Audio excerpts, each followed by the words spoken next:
just kind of sit there holding my breath, or Why is it so hard to not talk?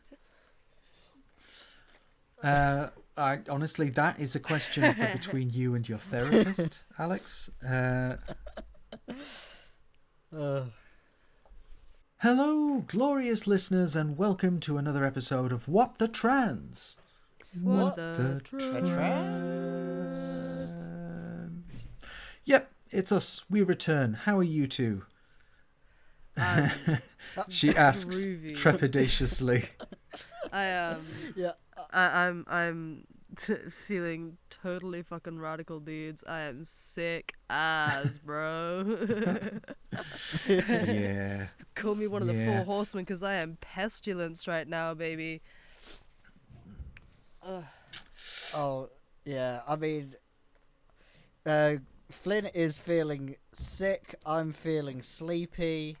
Isn't this like the Disney Seven Dwarfs? Yeah, we're getting through them. Am I? Yeah, Snow White and the three slightly ill trans people. Like, I would watch that film, but I dread to think what the musical numbers would be. Yeah, so if you hadn't guessed it, we're all a little under the weather with one thing and another in a few different ways. I've got a bit of a cold.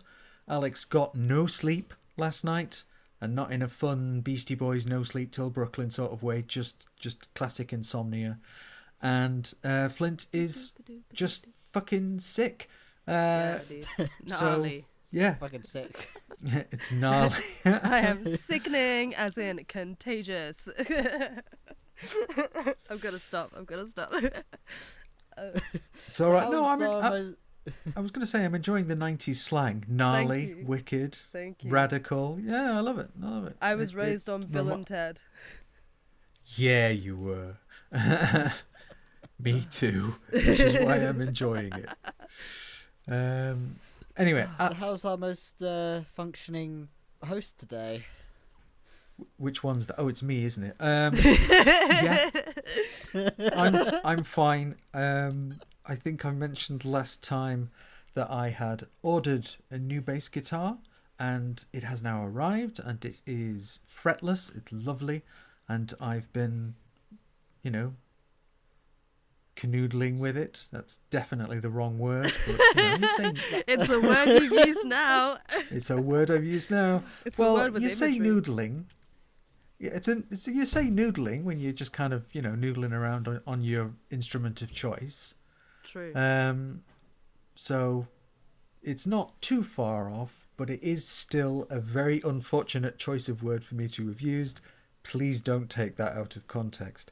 But yeah, so I've been enjoying playing it. It's good fun, and I haven't had a fretless for a very long time, and I only really had one briefly last time I did have one. And yeah, it's very good. I'm enjoying it, and I've detuned it and been playing a lot of System of a Down on it, because if there's one thing that can improve the experience of playing a fretless bass, it's down tuning it to C, apparently. So nice. I mean, that must fucking slap. Yeah, I knew you were so. Full disclosure, listeners, Alex has already told that joke once before we started recording, and I just knew she'd find a way to shoehorn it into the actual episode. So, excellent work, well done. You know me too well. I'm glad to hear you've been going through new metal, because I am currently down with the sickness.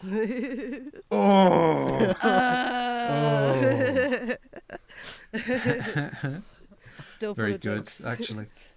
Yeah, I mean, no judgment. Genuinely, that was very good. Nicely done. Let's see if we can use some other new metal references while we're going. Yeah. I just don't make me angry, or I'm liable to break stuff. All right. Yeah. Well, good luck with that. With what we're going to be going through. Oh. Yeah. Yes, quite. But how have you been, Alex? Outside of feeling a little bit under the weather and not getting much sleep. So exactly, has been balls deep house buying, and it's just been in a pain in the neck, and it's sort of that's been my existence for the past 2-3 weeks. So, to clarify, you're saying buying a house is a balls deep pain in the neck.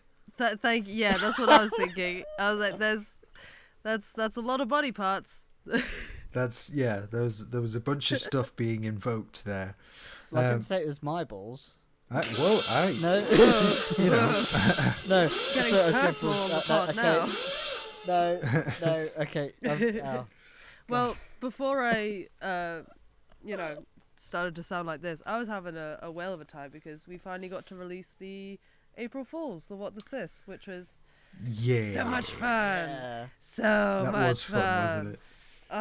Thank you, Alex, for bestowing the idea onto us, because you mentioned that last year. Like, I think last year you were like, I really want to do this thing, but we'd have to, like, find cis people that would be down and willing. And then I was like, that's a sick idea. And then when it came around this year, I was like, I think I found some cool cis people that might work. Yeah. So, yeah. I mean, it was sort of... It was like March the 31st when I came up with the idea, and we couldn't put together a podcast in a day. Yeah. Or something. Yes. So we've been biding our time, carefully Yeah. formulating plans. Yep. Like those pesky Martians from War of the Worlds. We drew our plans against it.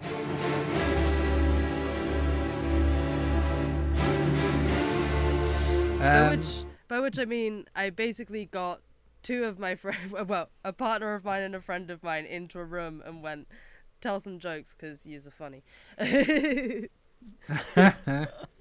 I particularly enjoyed the Elon Musk and Space XX chromosomes. I thought that was excellent. Nicely done. I noticed that was a point where everybody burst out laughing and you had to kind of restart the recording. So yeah, there was actually a lot of that. Like, we managed to do it pretty quickly, but like it was very fun being in a kind of completely creative atmosphere, because most of this stuff that was written down was kind of some ideas either I'd had or others had had that we then all built off on top of, like, together.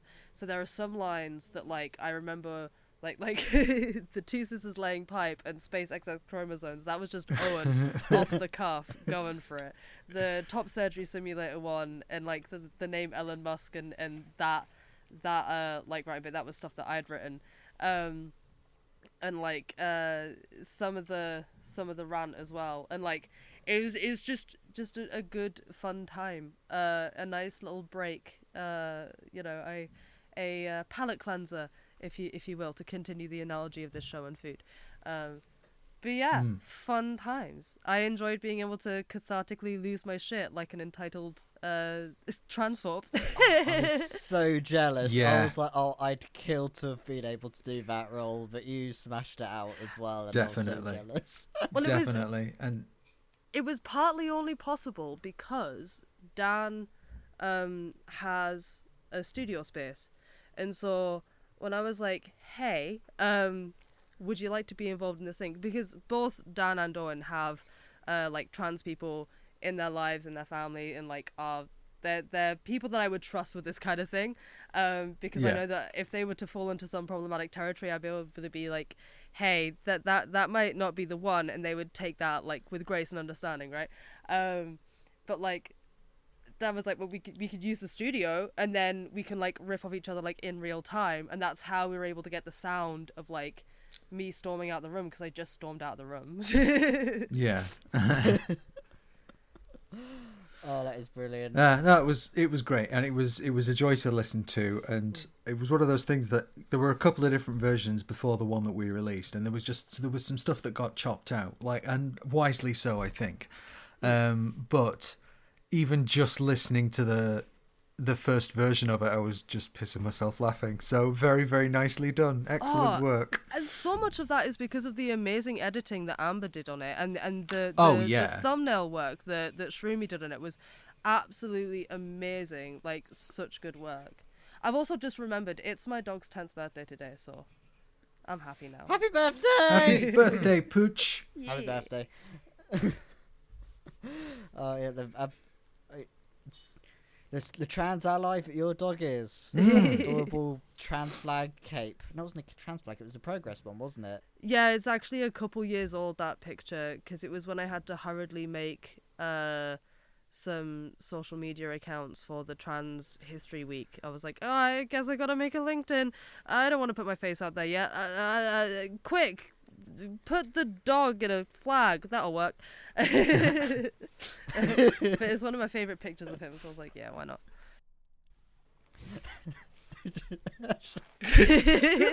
Did that really get you? Yes, yeah, that's just really tickled me.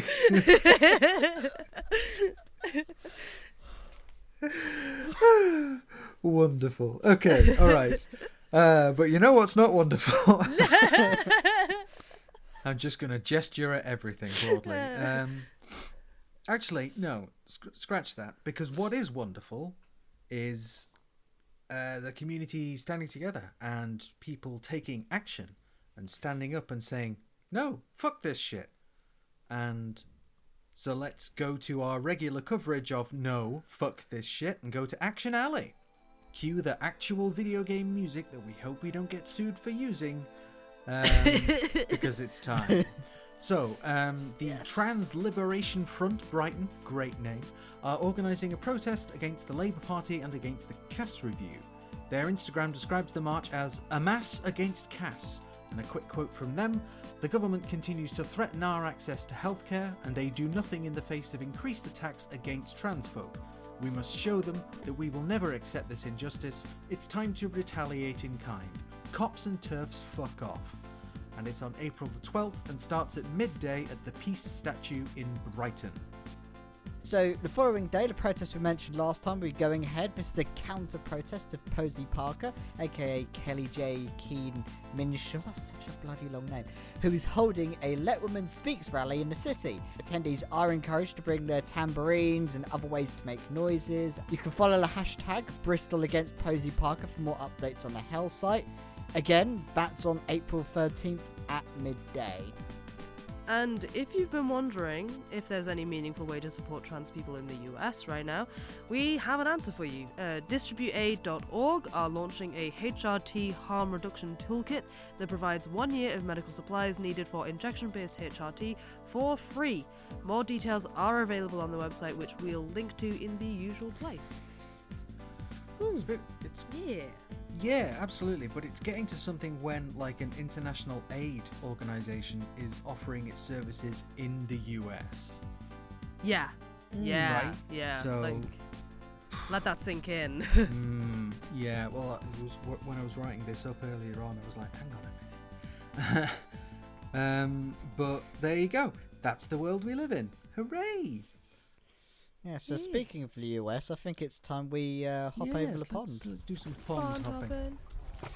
That's a good So, obviously the last episode, the pond hopping thing was a big chunky boy of a thing, but this time we just have 3 stories. Now, none of them are particularly good news, but there are only 3 of them.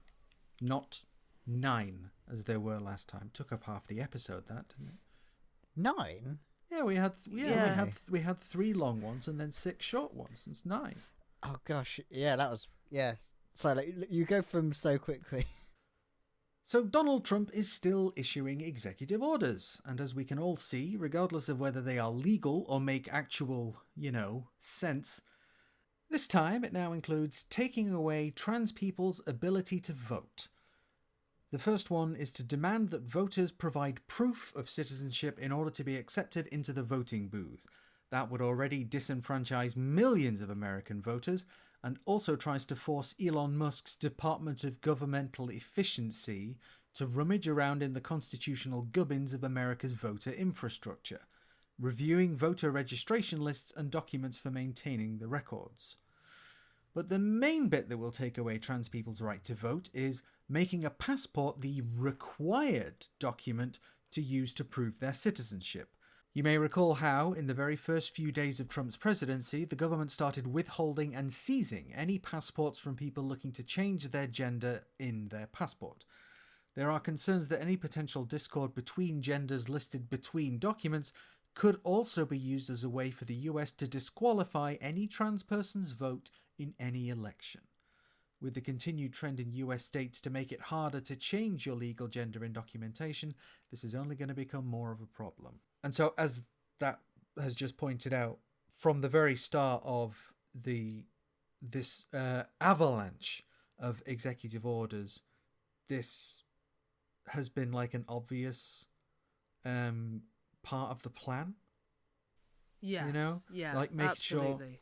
making sure trans people can't vote, like to completely gut it. Well, not to say that there's enough trans people to swing any election, because there probably isn't, but to say that they're trying to make trans people completely invisible in documentation and in census information and in in the voting booth, and to essentially indicate that trans people are not equal in the way that they are to other people in US society, and taking away their right to vote in general, to say, no, you don't get a vote anymore. Yeah.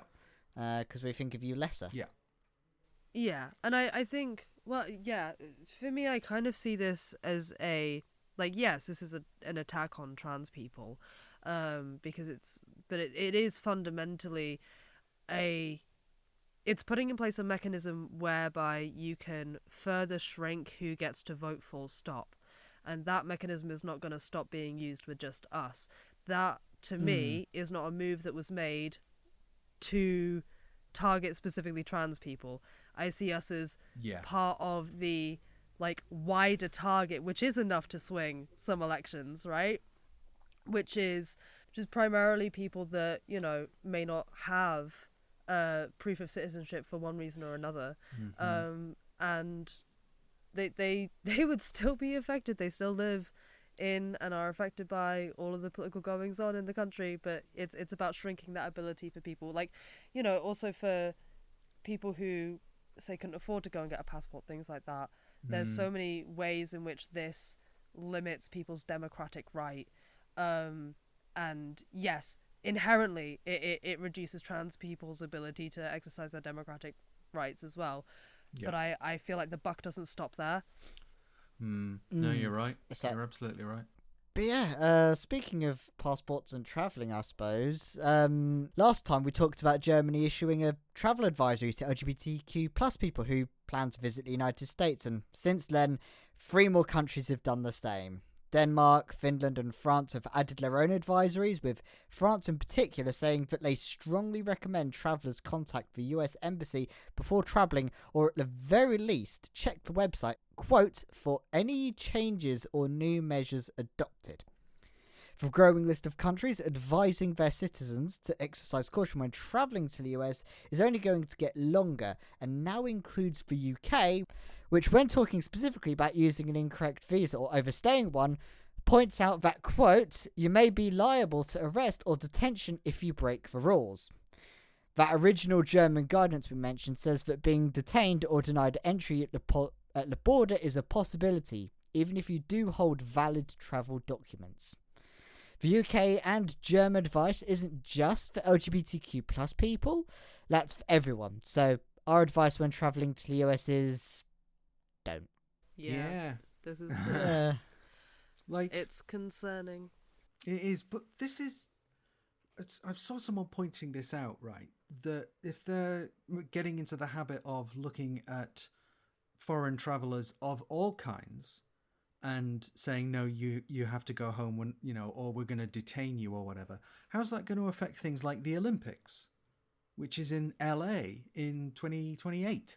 Yeah, no, it's a concern. And it also kind of when it starts speaking about the possibility of being detained or denied entry, it's we're already seeing that overzealousness happening. We're seeing people who have documentation, who have green cards. We're seeing people who are being stopped on the street. They're being detained. They're being held from their families. Their lawyers are not able to know where they are. There are names, I have forgotten what they are. There's at least 2 or 3 cases of this within the last week, one of which was a teacher, I believe. This is deeply concerning. Deeply concerning. And these, like, it is good to see other, like, countries recognizing, you know, the issues that there are, but I am so scared for the people who are currently being disappeared. Yeah, that's exactly what's happening. And right, I'm sorry to bring them up, but the Nazis did a thing called Nacht und Nebel, night and fog, and the idea is, if you arrest somebody, you don't hold them in a prison or a facility that's nearby. You keep them moving around, you take them further away, and then nobody who's trying to reach that person is able to do so. They don't even know where they are or even if they're still alive. That's night and fog, right? That's exactly what America is doing. It's terrifying. And there's a one of the people that's happened to is Mahmoud Khalil, who is who was at Columbia University graduate, and was I'm pretty sure he was just vocal on Palestine, and I should have. We've ended up on a tangent, so I wanted to. To be honest, it's a very valid tangent. To be fair. Yeah. Yeah, it's an absolute mess. I mean, it just sucks. It's just. And what we've done there. We started with a story about traveling to the US, and from there we've kind of ended up talking about the general conditions in the US because it's really easy to do that.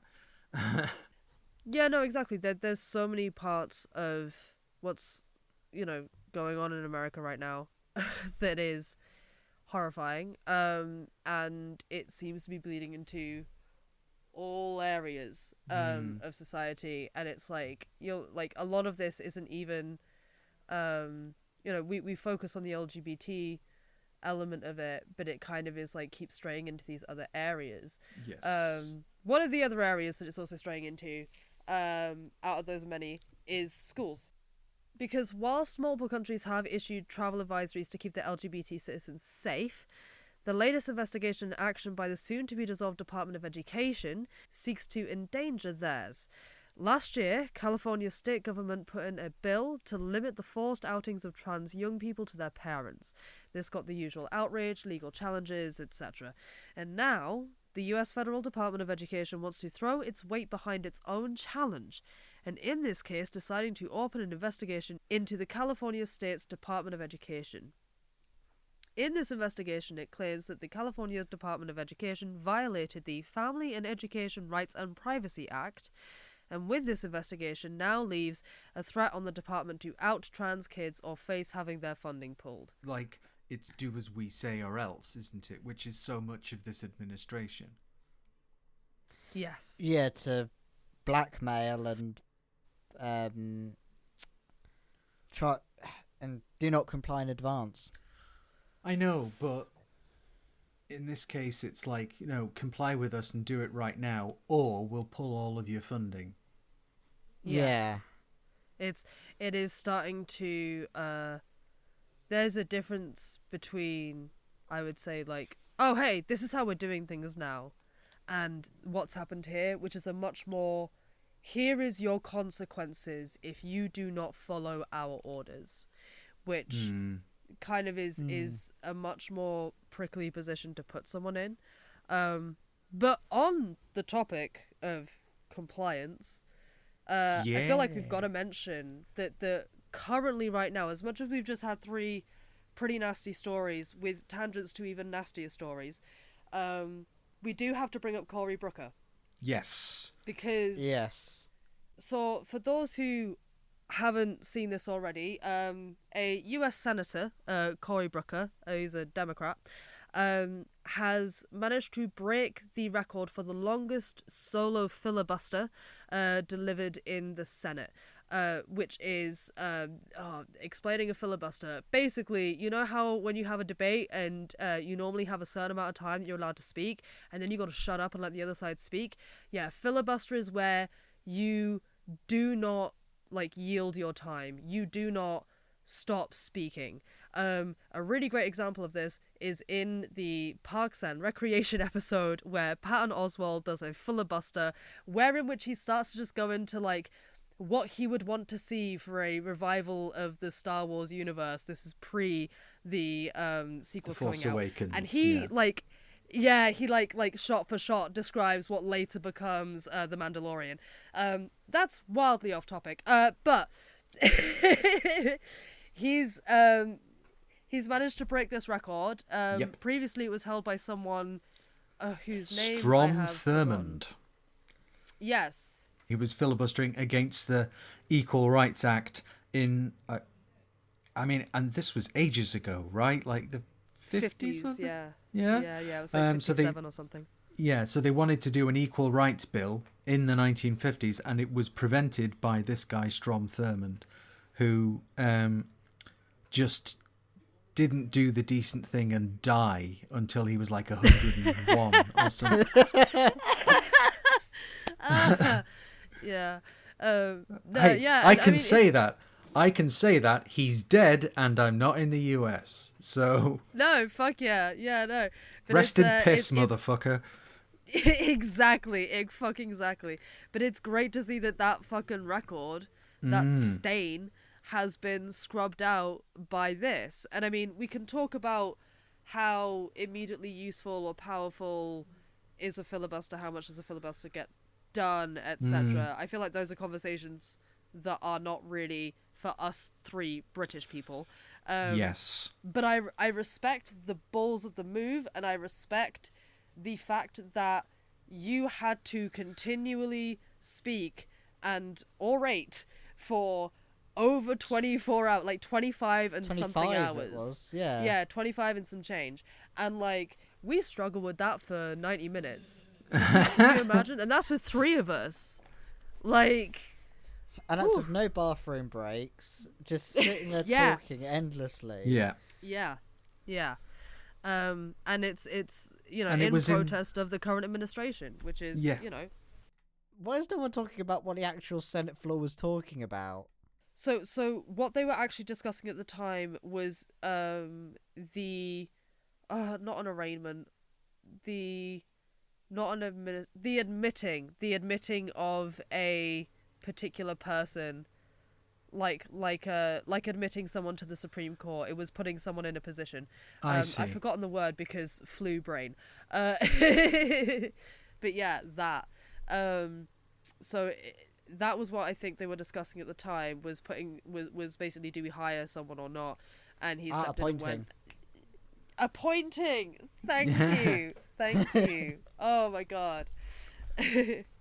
Took me a minute as well, so you're not the only one there.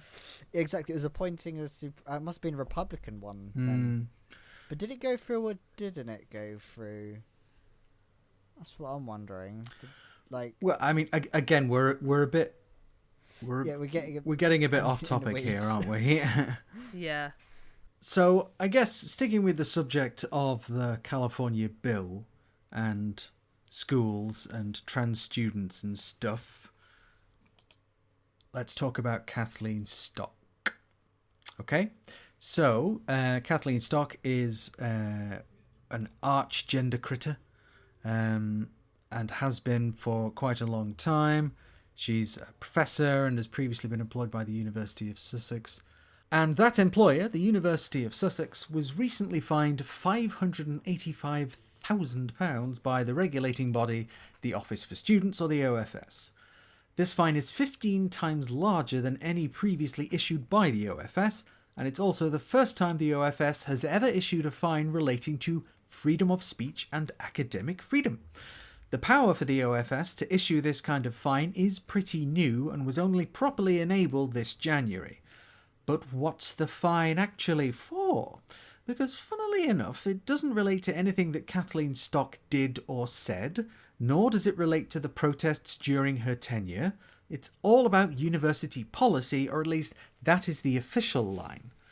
We know the OFS was asked to start this investigation when Stock quit back in October 2021, and according to the university's current Vice-Chancellor, Kathleen Stock was the only person to be interviewed by the OFS during this whole proceeding. Anyway, so the policy in question is the University of Sussex's Trans and Non-Binary Equality Policy Statement, and specifically 4 sentences of it, plus how those sentences were changed and or removed. So in brief, these are: 1. The university encouraged positive representation of trans lives in teaching materials. 2. That the curriculum should not enforce stereotypes of trans people. 3. That transphobic propaganda would not be tolerated. And 4. That transphobic abuse, harassment or bullying from staff or students would result in appropriate discipline. The primary argument made by the OFS is that these statements restricted freedom of speech more than current UK law does. The OFS suggests that these policy statements created a chilling effect, where people such as Stock and maybe others restricted their speech or changed their teaching materials for fear of falling afoul of these 4 sentences. Oh no, the anti-bullying policy might make people think twice about harassment, even if they believe the hypothetical thing they want to do isn't legally harassment. Shame.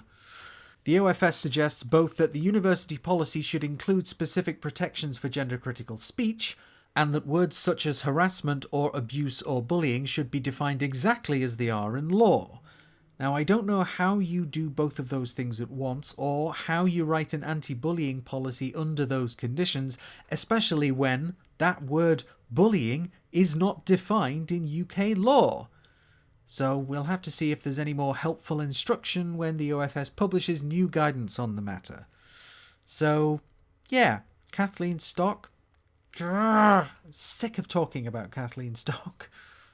Yeah, I mean, thanks. I hate it. That's how I feel about this. I don't. This is a problem. I don't like this ruling.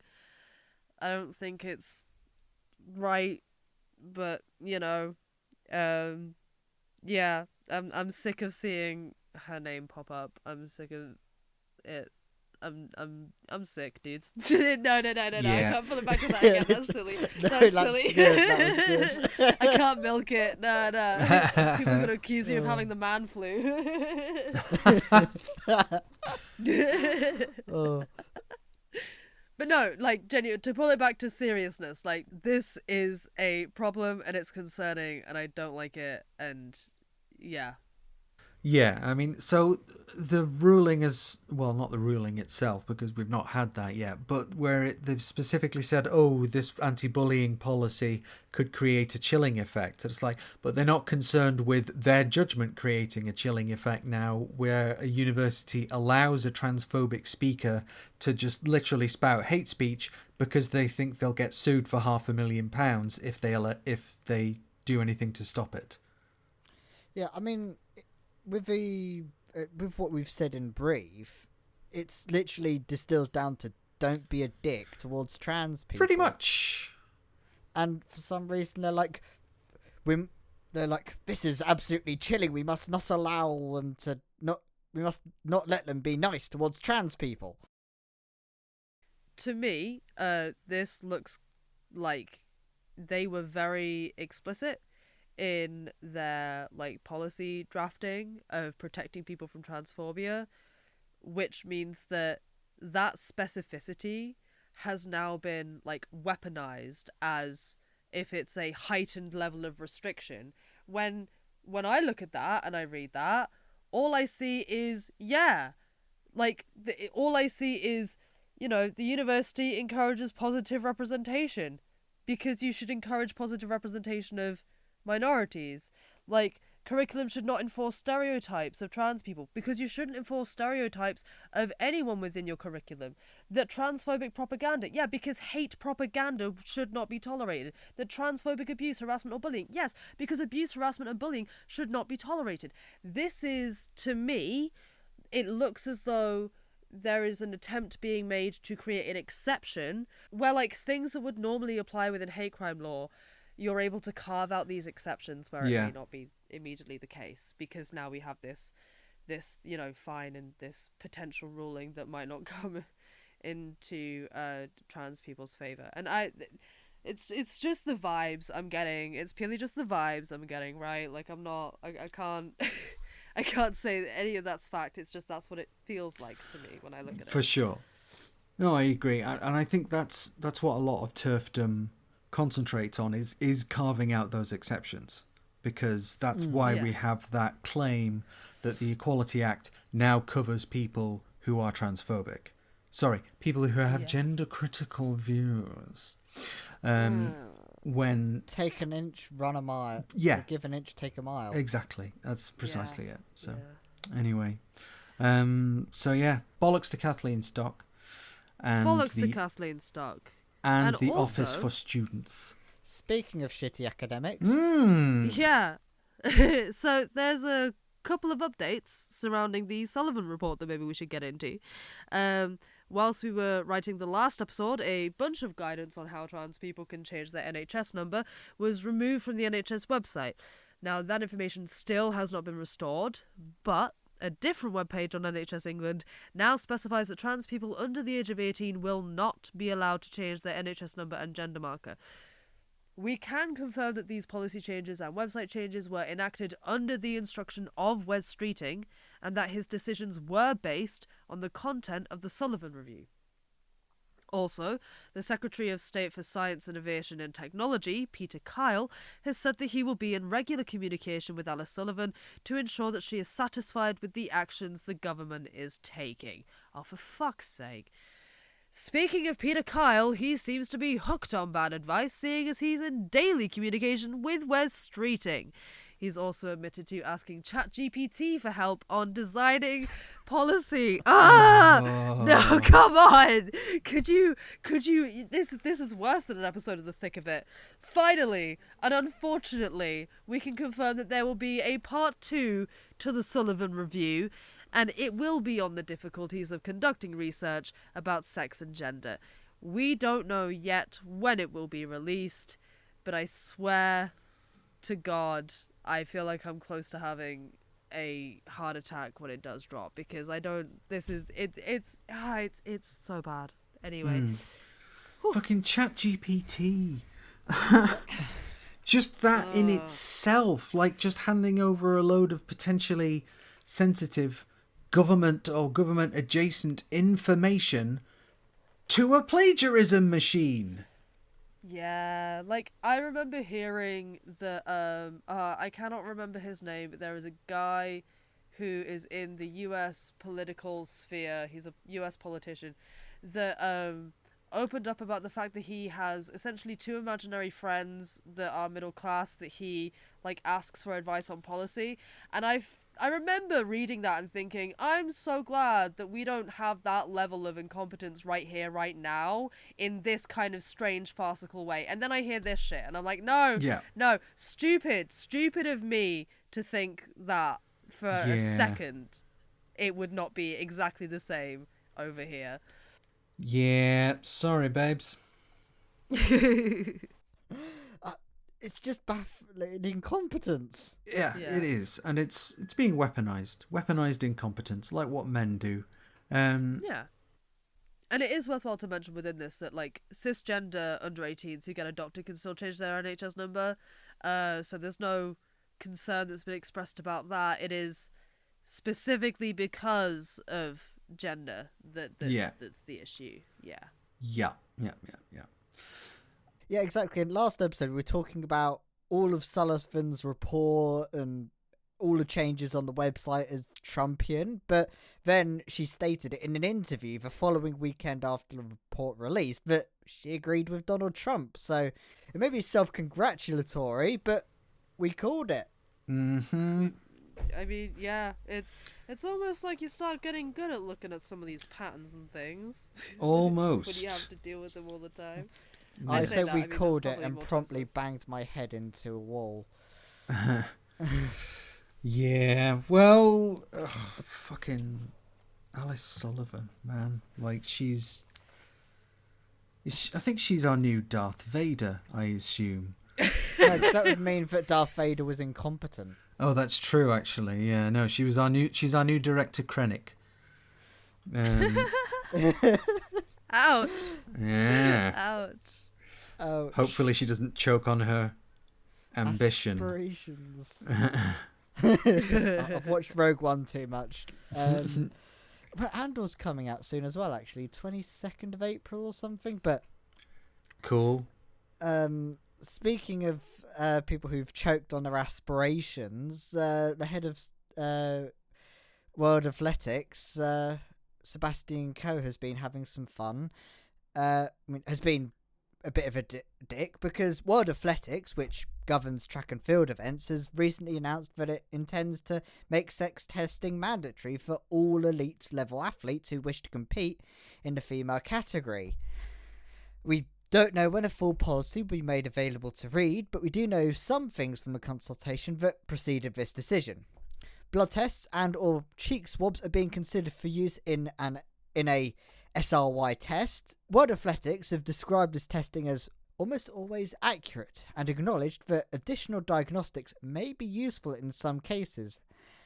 The World Athletics consultation suggests that these unspecified tests would be used at the athlete's discretion, though I couldn't imagine what it'd feel like for an athlete to be put in that position. Whatever the final policy and whatever tests are used, sex testing in sport is wrong in principle. Even if the initial tests are non-invasive, and even if the tests were accurate, which they're not, doing this is wrong. The entire point is to discriminate against both trans and intersex people, to ostracize them, and in doing so perpetuate stigma. It's a policy of policing womanhood and an enforcement of patriarchy.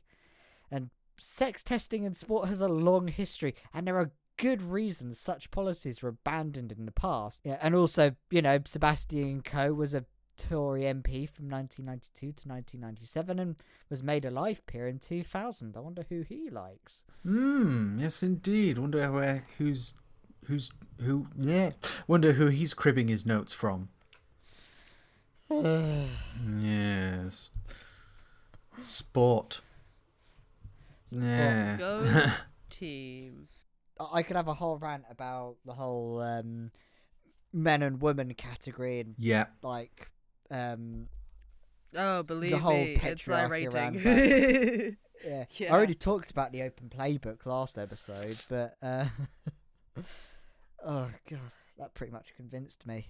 Yeah, just the whole sex testing thing is going to affect more than trans people, obviously, because the overwhelming people that are at an elite level within athletics are not trans, right? So who do you think are going to be the people who's going to be the first target? Because it can't be trans people because there aren't enough of us involved in world athletics, right? So who are they going to pick to say, well, we're going to test you, and we're going to test you and you and you, right? And who is going to make those decisions? Just... it hurt itself in its confusion, right? I guess, but also I think that it's... here's where I start to get cynical sometimes, because often, when you're asking those questions rhetorically, in my mind, I am reminded of what I said on the last episode, which is a lot of this science is deeply racialized in nature. Yep. And it boils down to eugenics. And it is inherently going to lead to decisions being made that favor white supremacy. Which, to me, at that point, I often am asking the question, is that then a system that's broken, or is that a system that's working as it's designed to a little bit too loudly? Yeah, absolutely. Okay, well, so, shall we have a fun little story about a raccoon? Yes, okay. Please. All right, so... full disclosure, this story is a waste of time, right? The only reason we're including it is because of how stupid the story really is. And it's all because some anti-trans activists decided to have a full-on rage fest in a Telegraph article and in the Daily Mail, and of course in the inevitable avalanche of twats on social media, all over the mere possibility of a cartoon raccoon being non-binary. But this gets more ridiculous, right? Because the character in question was Ren, who was briefly mentioned for like 5 seconds in the narrative of this cartoon, as a way to talk about what siblings are. They go through many examples of many different animal families, including Wren's, where they show them and say, and this is Ren, and this is their siblings. And then it cuts off and Ren is not mentioned again. And I just spent longer explaining who Ren was than they spent on the fucking screen.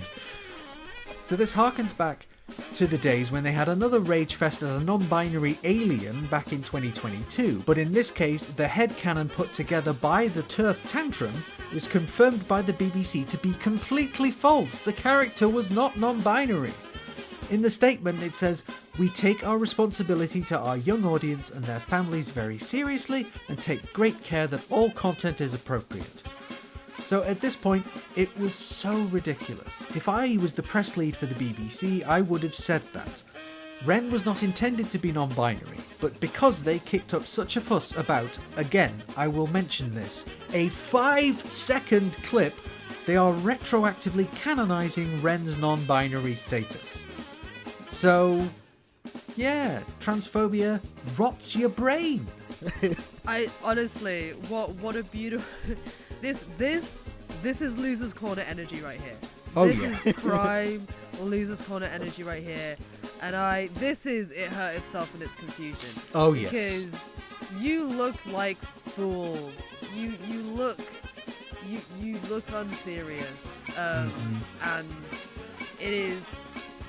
Like, okay, first of all, it is funny that they accidentally picked one of the most non-binary names, because I have known several people named Ren. Not a single one of them is binary in gender, which is just funny.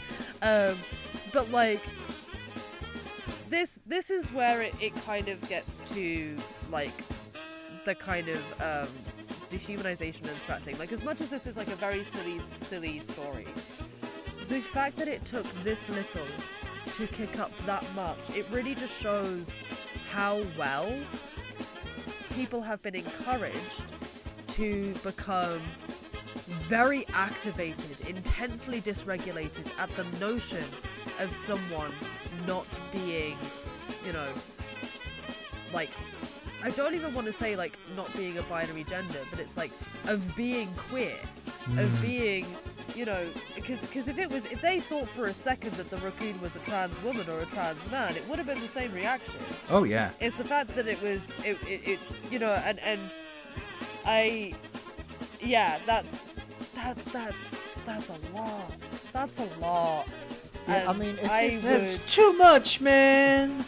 Like, if I put, like, we would have cut this out of what persists because we would have thought it would be so ridiculous. If someone had put that into the document of what this is, I would have been like, this is hilarious comedic writing, so creative. I would have never have thought, like, oh yeah, I see you're doing a pastiche on this thing.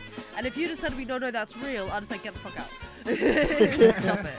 What are you doing? We don't need in that our meta comedy? stuff. If you do the April Fool's too meta, too real, then people will get confused. We don't want that. We want a fun time. But no, here we are, reality. Oh my god. Yep.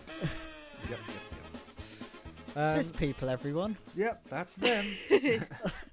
They're a fun And yet bunch. we're the ones with brain rot. Yeah, apparently we're the ones who are obsessed with gender, right? Yeah, we're the ones enforcing things on people. Mm-hmm. Well, speaking of losers, Yeah, absolutely. Let's do it. slide on in. So, for once, my sweet cherubs, we present a corner with no legal jargon to pass. I know, what a relief. The losers this week are the Labour Party. I know, another nice easy target. And it's because they got banned from Trans Pride Brighton after, well, the Labour government's continuous actions against trans people, like, obviously. So, I'm not going to read out the whole statement that they gave, but I'll take you through some of the highlights. They state that they've seen, obviously, the continuous attacks against trans people that have been undertaken by the government, and they specifically call out Chris Watt and Peter Kyle, which, oh, yeah, is that a name that's ringing a bell? Yeah, I thought it might, exactly. So, calls them out in particular because they did not speak up for trans kids during the December 2024 parliamentary debate, and neither attended Trans Day of Remembrance, and both appear to support the widely discredited and deeply flawed Cass report. That's a direct quote. Now, they then go on to say, you know, basically, use twos, steer clear, and ban them, which is good. I personally am in favour of not having political parties at pride events, particularly trans pride events. Absolutely. Because I don't think there's anything any political party could do right now, immediately, that would make me feel comfortable with them being there. Even if you were to 180 on everything immediately tomorrow, I'm like, nah, you still did that stuff though, and you've got to like spend some time before you're allowed back into the space. yeah, like this is a probationary period. Let's consider it a watchful waiting period while you explore your options of unlearning transphobia. How about that? Oh god. And this is alongside the one in Belfast as well, where the Alliance Party, the Sinn Féin, also got a pride ban in Belfast Pride as well. So you can get in contact with your prides and ask them to ban it. Maybe one of them will listen. And if you kick up enough of a stink in your local area, who knows? Let's keep this funny train rolling. Yeah. I mean, I'm quite certain our local Labour MP wouldn't be caught dead anywhere near Trans Pride Manchester. But then she also wouldn't be caught dead anywhere near the Houses of Parliament. So... See, I know topical. I see you, Lucy Powell. No, I don't. Well, I got to meet the local MP for my area at Pride, and it wasn't Trans Pride; it was Pride in general. Just but Pride, yeah. That's the same guy that turned up, and his political party had a stall at the event, and they didn't have a single thing to do with queer rights or Labour's history of queer rights or anything like that to hand. They even had a little exercise that was, name the thing that you think we should focus on, and none of the options were anything to do with queerness. And then when I asked him, so what do you understand about your political party's policies towards queer people, he went, to be honest, I don't know, I haven't looked. Oh yeah, wonderful. I remember you telling that one. Yeah, wonderful. You're in the wrong place, Chuck.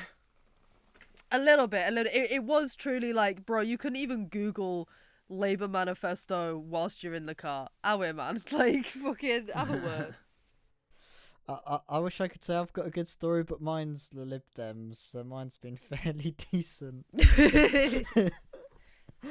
Oh, yeah, Marie Goldman. I don't know, she hasn't been kicking up any fuss from what I've been hearing, so... that's something. But speaking of people who have been kicking up a fuss, it's TKGB. Yes, our favourite group of intrepid insurrectionists.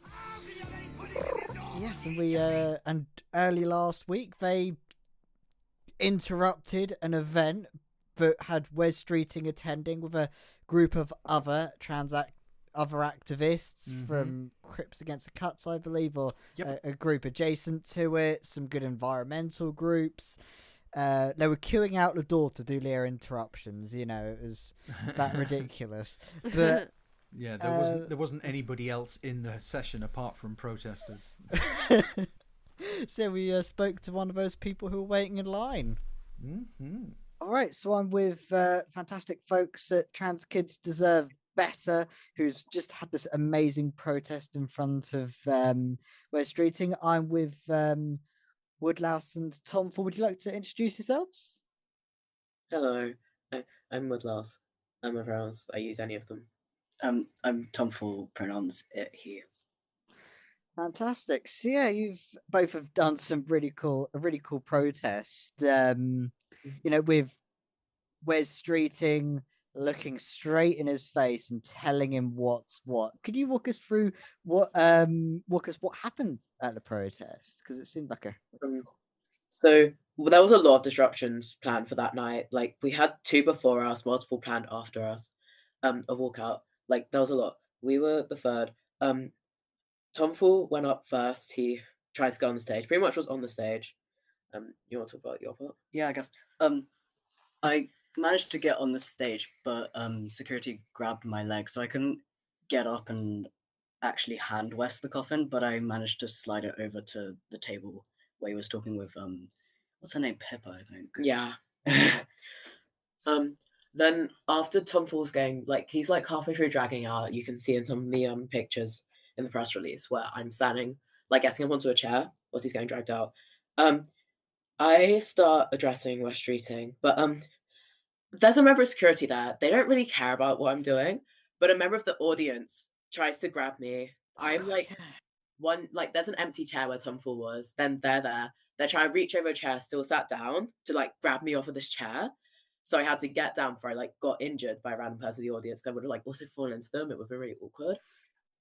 So then security's like trying to like drag me off. So like I'm already down. Like it makes it a lot easier for them. I ended up like sitting on the floor so I'd have more time to speak, and they just like didn't care enough. So I just like was on the floor for a bit, and, like got up and left. Like they did not care. It was really weird. Yeah, the security didn't care like at all about what I was doing. I guess they got used to it after multiple disruptions before us. Yeah. It's like Before us. Mad Youth and another one we are not affiliated. Wait, the Just Treatment was also before us. I feel like Just Treatment had 2. I have no disruptions. clue. yeah, because there was a number of other organisations as well, weren't there? There was a disability rights one regarding the cuts, and then a climate Yeah. action. Well, did you have like a full list? Because I think I saw there was mention of 2 of them, but We should do. We I could know break it front was of it. Just Treatment, Just Treatment was around. Mad Youth Organise, and I think it's just Climate Resistant. I don't remember what their name is. I will be able to find it hopefully. Yeah. There's also 2 groups protesting outside. I don't remember the names. One was like Keep Our NHS NHS Public. Public. Yeah. Don't know what the other one was. We had so many people here. We were being like handed like political leaflets as we're waiting in queue. No, in the it queue. was really scary. We were stood outside. We were like the first people, and there was just like this person who was like supposed to be far on us, just like staring me down, and it was just another protester. Yeah, they were just an activist. They were handing out like like a timeline of NHS stuff. It was very left wing bias, which I don't particularly mind, but still. Yeah, so there was like a gigantic waiting line of people just ready to disrupt the protest. That's honestly, it felt like there was more activists than like people actually. Yeah, I was sat next to the person recording one of the disruptions. They were recording Mad Youth, I think. Yeah, I think so. Like, I just walk in and I sit next to this person. They've got dogs. They've got that hair. It's like, oh, great. Okay. Okay. They're like turning their phone away from me. It's like, yeah, okay. I know exactly what you are. Oh, yeah. And the member of the audience that tried to grab Woodlouse, we kind of figured they'd be a bit of an issue because when Mad Youth organised their disruption, they like shouted at them to get over themselves. Yeah, it was kind of funny, but like, yeah.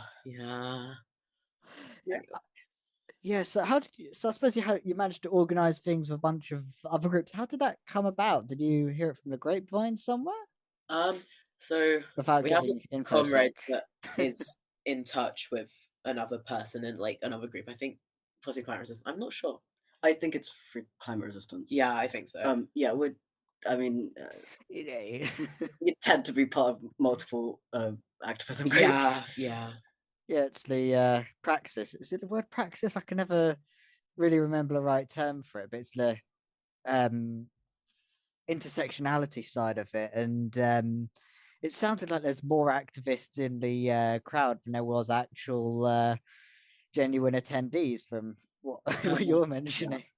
Yeah, I fear it was split between activists and like old people that had nothing else to do with their time. Yeah, you can see that in the footage because the old people are just like staring straight forward. Yeah, pretending they weren't affected, and because it was because it was like hosted by the Guardian or something, wasn't it? It was a Guardian live event.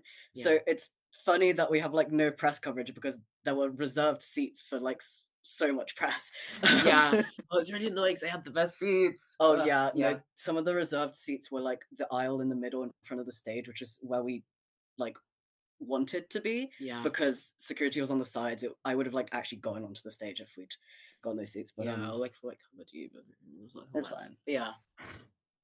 No, exactly. You couldn't quite climb up. So I suppose once you got caught, it was always interesting to hear about the aftermath, because I remember the LGBT Alliance one had some good stories. What was the Yeah. situation there? Well, ours was we like got walked out, kind of Yeah. dragged out a bit. And we had our comrades waiting for us, people part of the care team TKDB, and like some adult supporters as well. Yeah, we had quite a lot of support. Yeah. I assume partially because of learnt experience from the crickets. Yeah. But yeah, we had we had people like right outside, so we got walked Yeah. out by security, and we're immediately with people we know and trust. Yeah. And then we like went and like, de-stressed a bit, had some safe foods, etc. Yeah. But yeah, it was good. Yeah, we had people waiting on like every exit of Conway Hall for us. Yeah. But turns out they closed all the doors to every exit but like one, because by then they had enough disruptions. So yeah. They were a bit fed up with it by the sounds of it. So you were left a coffin right on the top of a stage with Wes and thrown it that way. That was sending a message on the theme of coffins, like the one at Wes Streeting. Do you want to walk us through the whole situation with the coffins?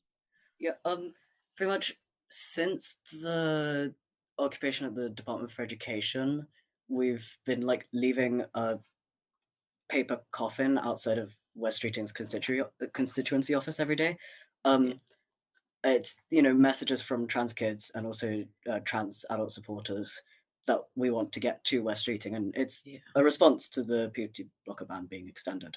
But on day 100, we did an occupation outside of Streeting's office, which was, we've done this for like 100 days and you've still not responded. Yeah, and that was also in protest of the fact that he extended the ban to be like permanent. Yeah, not have a review till like 2030 or whatever. Yeah, that was on that day. Yeah. And so this was day 201. So another 100 days, no response. So we wanted to, give him a coffin in person. Yeah. Fuck, there was something I was going to say. I'm gonna clear it to you. Of course you forgot. Yeah. Okay. Also, that event was just really easy to crash because like it's just like some random Guardian panel. So yeah. No, there was something important about the coffins. Hold on. Coffins. You terrify me with coffins. Unfortunately, this is edited, so we can cut out the ums and ahs. Glad. I know, yeah, it's good. Of course it is. Okay. I'm sure there's something. See, I suppose there's been like a whole multitude of coffins, and like, what is your favorite grave, and why is it what the trans coffin we left? Oh, I remembered. We like near the beginning of the coffin action, Kids Are Dying Less. We like we got one of our adult supporters was dropping off a coffin and was approached by like office staff, and we had like some email communications.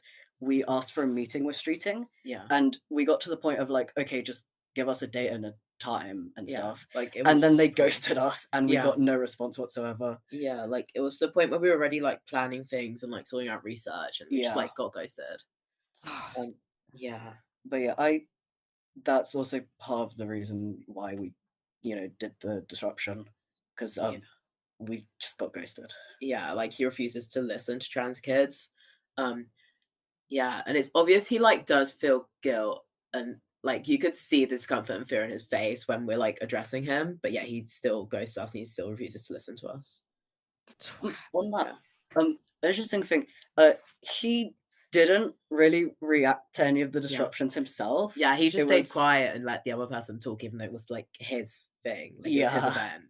I feel he was too much of a coward to say anything. It was really weird. Yeah. Yeah, because I was wondering about the reaction as well, but it just seemed like he did with the other times he did have that meeting with trans kids just before the ban, where he just stayed stony faced, like sort of facial expression, and yes, I suppose I think we've pretty much covered the protest, but we've got some questions from some of our members of the audience, which when we reached out, so might as well jump onto those. So to start with, What was your favourite coffin? Because there's like a whole load there as well. Doesn't have to be L1, don't worry. Do I have a Unfortunately, favourite? I'm very biased, so my favorite's probably one of my really stupid woodlouse ones. I think my favorite I need is to look now. Fuck.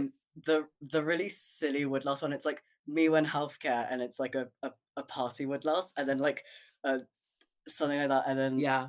I don't really remember it very well. I think that one's my Yeah, favorite. my first one. No, actually, no. My favorite one is the reference to the Pink Floyd album. It's so good. It's so good. It's so good. I Yeah. just like Pink Floyd, and Fair also enough. that song. Anyways, I mean, there is like what 202 now to pick from. yeah. Fuck. Oh, the coffin for the action I actually made myself. With Yeah. messaging was from like a few people involved, but I made that one. Yeah, you did. I like the fag box one. I think it's very fucking silly. I also like the Maroon Child is my passion. There's a lot. Are you I really scrolling like a through lot. them? Yes, I'm scrolling through them. Yeah, they're very silly. I like a lot of the ones made by Buck. I just like Buck's style. Yeah, this is my favorite That's one. I don't know if you'll be able to see that. My phone fucking sucks, but it's the Would Last Me After the Band one. Yeah. And then my favorite one's afterwards. Mm. Anyways, yes. I love the coffins are good. I love them I'm biased towards because they're like made by friends and stuff, but we don't talk about that. You were literally in a big Guardian event, and there's been and whenever you've been doing a protest of trans kids deserve better at the Department of Education, just in front of the NHS building, in a station, number ones, it's just been always a media blackout on any kind of Yeah. thing. And what do you make of the blackout on that one, really? I mean, it's institutional transphobia. It's them trying to ignore our protests for as long as Yeah. possible, realistically. It's not surprising. It gets really fucking annoying. And Gets depressing. It does get really depressing. Especially like it got to like so like halfway through the grades and we clocked like shit, nobody gaffed, and it was like really fucking sad actually. I saw it took like fucking Pink News like 4 days to say anything for us. Yeah. It's awful. Yeah, and that was like when the thingy stuff was, so it was like a whole mess. But yeah. We had the fuck off ITV thing that only happened till like we get off the grades and we have a thing that's like, oh okay. Yeah, and it was like shitty. Written and shitty. Yeah, anyways. Yeah, and it was like just like copied over from our press release and stuff. Yeah. It was really good. Anyways, yeah. Yeah, I think we made sure to try and arrive on even before the protest begun on that one, not to fill our own things. But I suppose you were doing this protest for a whole bunch of other organisations as well, and Ghoul Star wants to ask, how important do you think it is for trans activists to be visible and show up for movements other than just our own, like movements like racial justice, disabled rights, climate activism, on that sort of front? And so it's actually like the most important thing. Like solidarity is perfectly important because realistically, we are all being oppressed. We are all trying to fight for similar things, and leaving comrades behind just because they're disabled or just because they're a different race to you is perhaps the worst fucking thing you can do as an activist, and it's the thing that probably pisses me off the absolute most. Yeah, I mean, it's always the fight for autonomy in like most protests, I fear. Yeah. You know, you fight for women's rights, that's autonomy. You fight for trans rights, that's autonomy. You fight for Palestinian rights, that's autonomy. You know, like disabled rights, also autonomy. Like, yeah, we all really want the same thing, so it makes sense to show up for other causes. And also, a lot of the time, you'll be affected by a lot of them. Yeah, definitely. Like me and Woodlouse are both disabled, so yeah. No, exactly, and coming out in solidarity with the recent cuts and saying against the cuts and everything as well, and some other, and of course in the US as well, and people abroad wanting to help across the channel as well. And my favourite name so far, Morgaine Verdonk, has asked, they're living abroad and how can they help trans kids deserve better? We don't really like onboard people that are abroad, but fundraiser money. We need money. We always need money. Crickets are expensive. Turns out the grades was really expensive. Food's expensive. Yeah, we need money a lot all the time. Also fabric. Usually the fundraisers are pretty good shout. Yeah. If they have connections, to journalists, that's good. Even if it's foreign journalism, that doesn't matter. You know, foreign journalism, we have so much stuff that's like German journalism, and it's really fucking good for us. And we enjoy it every time. Yeah. Yeah. So yeah, connections if possible, and the fundraiser. Yeah. No, definitely. I mean, we'll always make sure to link for fundraisers and all the documents for Trans Kids Deserve Better in the description of the podcast episode, and try and support things. And I suppose whenever we've been reporting on a protest, there's always been a consistent theme of we need adults to continue to step up, to do more, and there's always been a sense of that in a sense because it's just that. So Cinder, one of the other members, is like, how can we as adult allies help best support your good work, help raise up your voices as well as showing up? We have a whole group of adult supporters, and we will always need more. We'll always need more, especially that are able to show up to protest, able to like watch us overnight, able to keep us safe. We'll always need people that are willing to get us in connections with other things. Like, for example, we have a lot of trans teachers that therefore have connections with NEU stuff. And that's really important for us. We will also it's really nice to see trans adults like in spaces where you won't expect them, in jobs you won't expect them. Trans supporters are really important for us, and our community of trans supporters mean a lot, I think. Yeah, showing up is the priority. Yeah. Anything else that's good is like, having connections and like spreading awareness, like sharing stuff on social media is so easy, and it does help. Yeah, especially if you have a platform. Like, we have some adults with a platform, and them sharing our stuff is really important to us. Spreading the word in person as well to people who can come and help, even if you can't help yourself, that's also good. That's really important for us. Probably more. So thank you for coming along, and we'll make sure to link all the support in the description, and thank you for joining us. Yeah, you're welcome, and thank you for having us. Thank you. Oh, that was always fun. It's always great to chat with them and get the story of what's happened in there. Like, especially, it's like on the level of cricket. It's like the cricket's ones where we didn't get any prior warning to this. We sometimes do get a bit of prior warning, but this time it was just a lovely surprise. Yeah. And nice one. Well done. Yeah, good. Like, that's what you do. You turn up and make a nuisance of yourself. You don't just say, oh, well, we're going to very quietly stay in an area that's designated for people to be in, like standing in a public park and not going anywhere else. It's like, well, that doesn't really, it's a good gathering for a protest, but it's not a protest in and of itself, whereas Trans Kids Deserve Better are absolutely smashing it in terms of how you do a fucking protest. Yes, absolutely. And I mean, hell, they've been leaving coffins outside of his office space for ages. 200 days and now. It's understandable. They might be like, well, he's not said anything, so maybe he's not getting them. Let's make sure we get one to him personally delivered. And that's great. You wouldn't get that kind of service from every, would you? Indeed. I was about to say Royal Mail, but that's even better.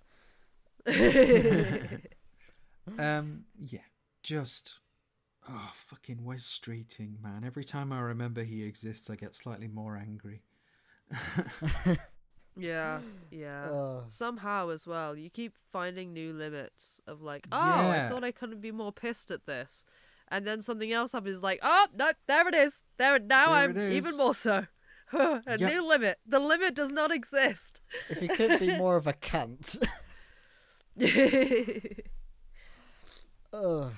But yeah. I suppose on the news of people sticking it to Wes Streeting, I think that's a nice way to...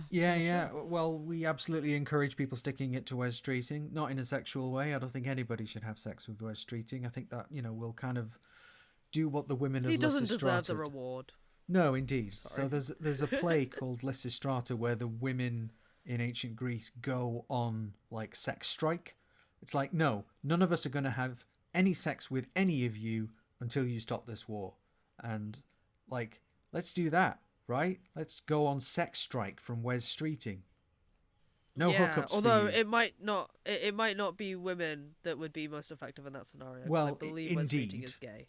Well, when I say let's, that's who I mean. I mean queers. Like, let's... Fair. All of us in solidarity. Exactly. And unfortunately, a lot of white gay cis men don't really understand what solidarity means, but there's, that's a rant. No, that's true. a rant for another day. Yeah. Valid though. Valid and seen and heard. Mm. Yeah. Anyway. Fortunately, the easiest boycott I've ever needed to do. Yeah, everyone knows we're always having to fend off Wes Streeting at every turn. The biggest chaser around. Just constantly hitting him in the face with a fly swatter like, no, downward. That's I told it. you He's about secretly this. There's a whole thing there about how you fuck what you, or rather you hate what you fuck and whatever. So there's all sorts of, like whenever the Republican convention is on in town, Grindr usage shoots up kind of thing. Oh, yeah, the app shuts down. It actually, its servers shut down at the last Republican National Convention because so many people were wanting a fun time. Yes, indeed. But yeah. Erdikesh, as they would say. So before we spend the next hour or so ranting about how much we dislike Wes Streeting and suggesting different ways of letting him not get his rocks off, let's call it there. And you can, of course, find all of the stuff that we do is on our website, which is whatthetrans.com, which is soon to be getting a full little workover, a new rebrand. We're obviously on Blue Sky. You can find us at What the Trans. Same with Facebook and Instagram for the moment. And if you are able to or feel like you want to support us monetarily, thank you very much. You can find us on patreon.com/whatthetrans. And we'll be back in a couple of weeks with some interesting news. Because of something that we are doing that we're not talking about yet. But there's something, I promise. It's going to be very interesting, and we'll see you next time. Goodbye. Mwah. Bye. Bye. This episode of What the Trans was produced and presented by Ashleigh, Alyx and Flint, and written by Sammy, Ashleigh, Alyx and Flint. It was edited by Amber Roberts and Amber Devereaux, with our opening theme music composed by Waritsar Yui Karlberg. Our episode thumbnail artwork was created by Upoa Piers, and our transcription was performed by Sam Wyman, Rowan B, Rachel Aldred, Georgia Griffiths, and Becky. And we would especially like to thank our producer-level Patreons, who are Susan K. Quinn, Undead Narfa, LES, Bex the Mermaid, Brian Goss, Hazel Dust, Echo again, Laura, Queen of Seagulls, Becky Cheetle, MX Spectrum, Jordan Starr, Lee Downs, Lindsay Cannon, George Simmons, Carly Silvers, B Squared, Smiley, friend of Candy from across the pond, the Socialist Party of Great Britain in 1904, Sarah, Eris, Tin Roof, Naystrom, Lex Phoenix, hello darling, Sebastian sings soprano, Joe is feeling out how Josie fits. Nice one. Andrea Brooks, Jack Edwards, Stefan Blakemore, Needles and Threads, Flaming Daphne, Dr. McGee, Jen, Katie Reynolds, Georgia Holden Burnett, Grabilicious, Route -1, Gray, Beth Anderson, Bernice Roust, Ellen Mello, Jay Hoskins, Shrowen, Ashley, Setcap, Jane, Roberta DePrunk, Rose Absolute, Sarah, Cena, Kiki T, D, Sky Kalayan, Eric Whitman, B, Monsieur Scuren, Fergus Evans, Anubisa Jackal, Brandon Craig, Break the System, Sean Phillips, Heidi Reardon, Lentil, Clara Volume, Amelia, Samantha Raven, Tabitha Joe Cox, aka Candy, Fiona MacDonald. Murgatroyd. Ontologically unjust. Stella. Cindergosa. Rebecca Prentice. Crazy Richard. Dan Oblivion. Helen underscore. El Grey. Melody Nix. Fiona Punchard. John. C.B. Bailey. Gordon Cameron. Ted Delphos. Kai Lewin. Patreon user. Vic Kelly. Catherine. Sabrina McVeigh. Cassius Adair. Melissa Brooks. Kraken 12. April Heller. Sophie Lewis. Alexandra Lilly. Claire Scott. Ariadne Pena. Laura Anayans. Bernard's Pink Jelly Bean. And Lanos. Thank you. for watching. Cheers. Bye. Thanks muchly. Again, they're not watching, darling. Was Alex waving? Because I wasn't watching either. Oh, bless her. Wait, what was that? You know what, though? Maybe they could hear the wave in their hearts.